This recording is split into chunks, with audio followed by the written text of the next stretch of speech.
Welcome to another episode of ASMR in the best possible timeline. There's a lot of really intense energy happening right now, and I wanted to honor that with an offering of a tarot reading. So today I'm going to be pulling cards from Kim Krans' Archetype Tarot Deck, which is like, oh, so beautiful. This is my current favorite tarot deck.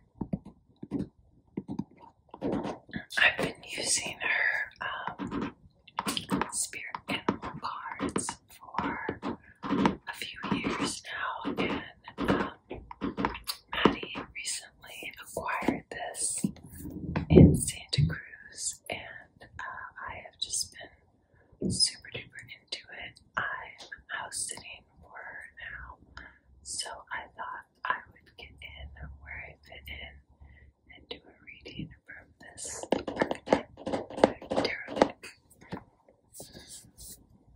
So the way that we're going to pull the cards today is, and everything about this is so beautiful, by the way, like this is the book. It's just absolutely gorgeous. Even the back is really beautiful. And all the pictures inside. It's great. I love this thing. And then when you open the box after you take out that book, there's this really beautiful, very unique circular that we're going to be pulling from. And this is the box. I love these cards. Kim Krans, if you're out there, you would like to sponsor me, and I will do readings with your cards all the times regardless. So anyway, this is the box.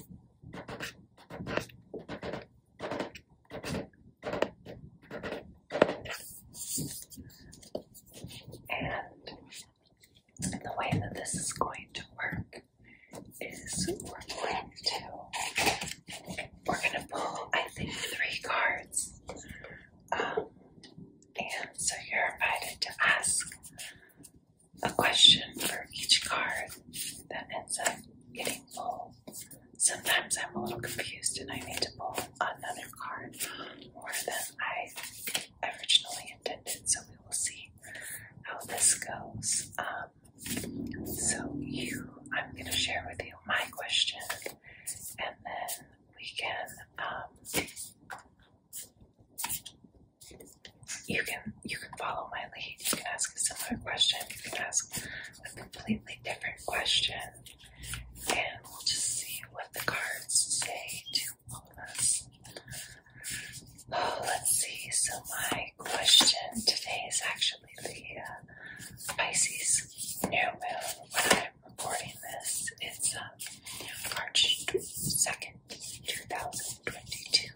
And the Pisces new moon is all about taking a leap of faith in an area that you are willing to work really hard in. So my question, because I haven't set my new moon intentions, I've been musing over them, but I haven't written them out yet, is just where I should put that energy, where should those intentions be? That is what I want to cultivate clarity on. I haven't made this one before. This is the storm. So that sounds pretty intense. We shall see what this means. Again, my question, and you're invited to ask your own. I hope you did. I didn't do a great job of giving you enough time. I'm sorry. I'll do better on the next ones. The storm. Okay. chaos, the whirlwind, the disorder. How am I supposed to focus my energy there? What? Possessing an energy much like the Darrow's Tower. Oh no. I mean, this is, I don't know what you asked, but this is kind of like the energy in the universe right now. Very 12th house in astrology. We've got the sun, the moon, Jupiter, and Neptune in Pisces right now, and that is the house of troubles, so that's gonna make sense. Possessing an energy much like the Darrow's Tower card, the storm undoes all that is. Everything that was solid, known, and relied upon is stripped away by the winds of fate. The ground becomes the sky becomes the center, and then the center disappears. The storm is a great equalizer. No matter how far we've come in the past, no matter our age, wealth, or wisdom, we can't hide from its savage winds. Their disturbing howl stirs anxiety and makes it impossible to see and think straight. This is a great. You must wait it out, okay? If you try to fight the storm, you will lose. A better option is to seek temporary shelter and a reliable friend.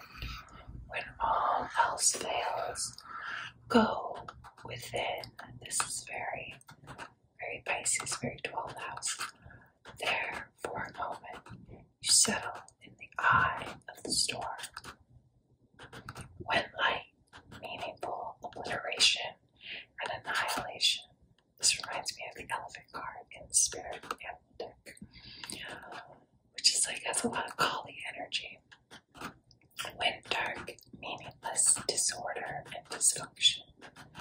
To go deeper, the tornado scene of the Wizard of Oz, and Relks, the man who watches. The storm's intention is to rebalance your equilibrium. It is the result of precarious conditions, not the cause of them. The storm lays bare the truth that there are forces larger than you. Make that the truth. This understanding is relief, but also a predicament of power that requires your surrender. Okay. That all feels like things with my dog have been chaotic. Things in my personal life have been chaotic. I've felt very chaotic, and in the last couple days, I've really been called to and working on surrendering. So this all fits and it suits and it makes sense. And that's what I'm gonna take from this card, is that I need to surrender and work on surrendering. So that was the first card. I hope you had enough time to ask a question. I'm gonna ask you now to ask your second question. I think of my second question. So, the world is on fire. It's the tower. Kali's coming. She's bulldozing obstacles and clearing a path. Very 12th house. Very Pisces, Jupiter, Neptune. All makes sense. I'm going to work on surrendering first and foremost, but this is the luckiest new moon of the year. So my next question is going to be, where should I focus my energy and my intentions, which is kind of the same as my first question. But in addition to letting go, like, what should I be trying to plant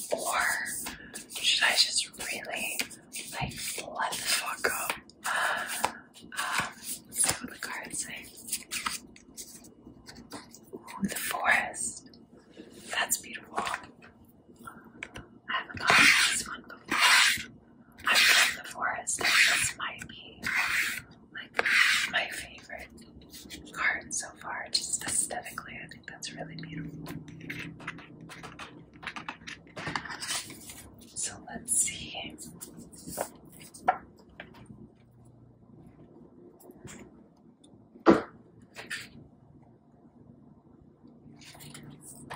The forest, the woods, the thicket, the jungle. Consider for a moment your earliest memory of the forest. Oh wow. I think it was the redwoods when I was little. Like the place that you could like drive through the big trees. It's likely it included all the mythic dynamics of this archetypical space.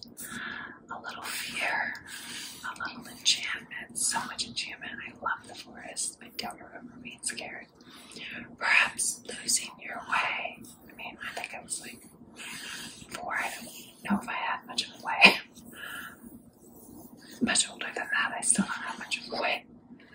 Perhaps discovering a secret, mystical treasure. Such is the magic of the forest. It requires first that you enter it, and that you get lost within it. This is also very, very in line with the Pisces season. You may think there's a path to lead you straight through, but soon enough, you'll be on what is known as the pathless path. There are tricksters there, dense foliage, and entanglement, but equally present are the glimmers of fairy light and friends among the trees. You are on an adventure now, and there's no turning back. So embrace the dim light and the moving shadows, whether literal or imaginary. Brave the forest and get lost getting bound. That sounds very romantic. I like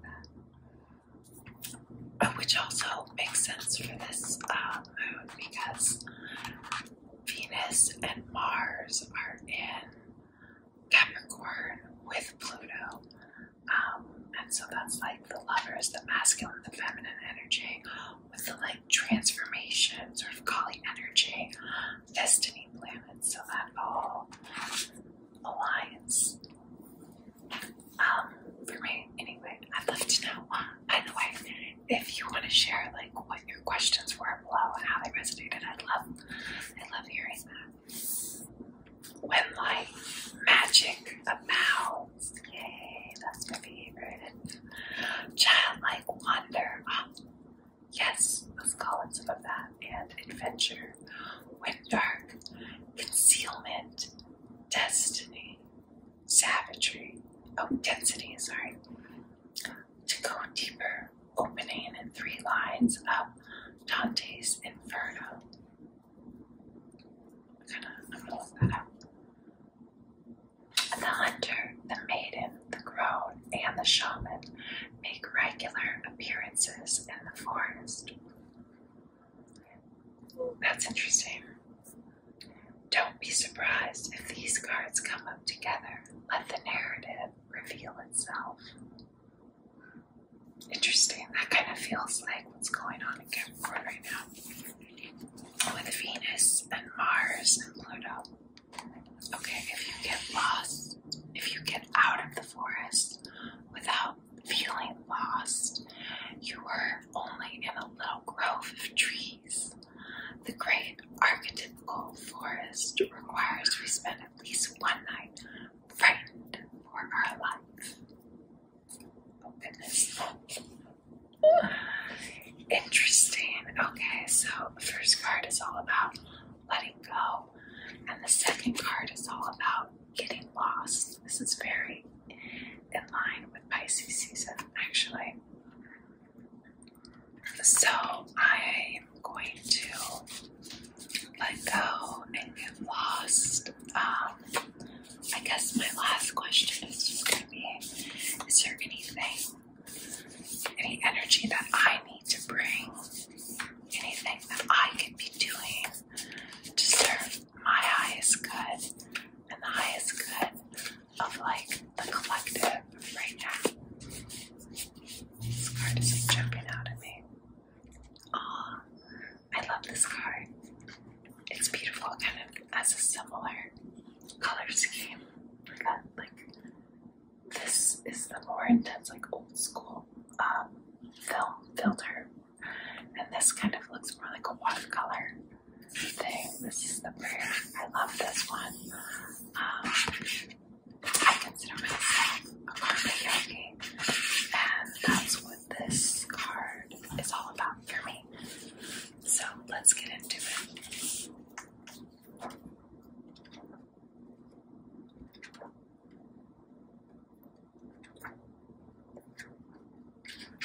The prayer, the worship, the reverence, the homage. What is a prayer? When are we in a state of prayer, and when are we not? To whom or what do we pray? Archetypically, the practice of prayer has been with us since the dawn of time as a remedy from the omnipresent self-centered thinking that spins us toward illusion. Prayer leads us beyond our ego as we move from our little story to the big one. Some say we are in a state of prayer anytime we are not the center of our own thoughts. Others say prayer is a natural result of gratitude. Perhaps it is simply surrender, which is what this card was all about.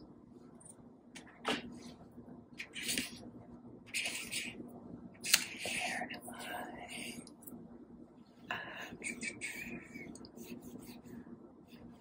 Or service, whatever prayer is for you. This card reminds us of its importance. Get quiet, low, humble, and soft. Bow and touch the ground as your heart lifts to the sky. Though it may be uncomfortable, it is time. Nothing else will do. Sorry about the screaming children in the background. When light, offering to be of service, asking for guidance. I've been doing a lot of asking for guidance lately, and I'm trying to be of service now. Went dark, expecting results, which is where I was just coming from. Do not recommend. Self-aggrandizement, to go deeper, ask to be of service. I guess let me just take this opportunity to ask you, how can I be of service to you in this sort of trying, intense, house of troubles, potentially very tumultuous time? If you have ideas, please let me know in the comments below. Let's see. Experiment with the act of bowing down. I've been doing a lot of yoga lately, that has helped. And child's pose is my absolute all-time favorite yoga pose. I like puppy pose a lot too. Those are probably my two favorite. Nearly all spiritual traditions make a practice of prostration. Every song, kiss, breath, word can become a prayer. That, my friends, is what karma yoga is all about. If you want to get into it,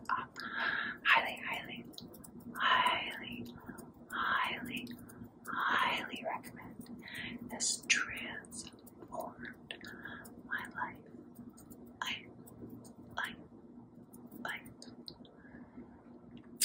Prayer is a feeling, not an action. Oh, that's interesting.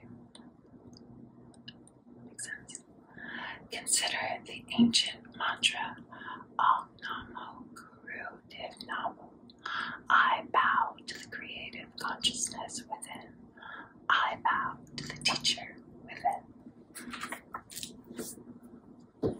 Well, I really like it. I don't think we need another card. I feel like I got a lot of guidance and clarity, and like for me, it's really resonating. So I hope it did for you. First card, Tower. Stuff is intense. Things are falling apart. Old ways of doing things are just being challenged, and you're called to peel back layers of your ego and get into the uncomfortable forest where you're gonna get lost, you're gonna fear for your life. If you're doing it right, it's gonna be scary, but take the leap of faith.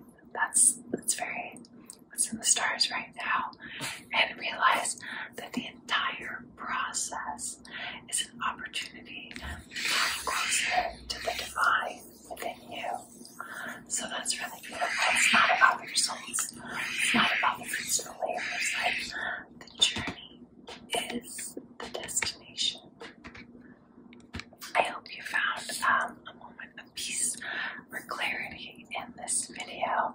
If you have ideas for how I can be of service, please let me know in the comments down below.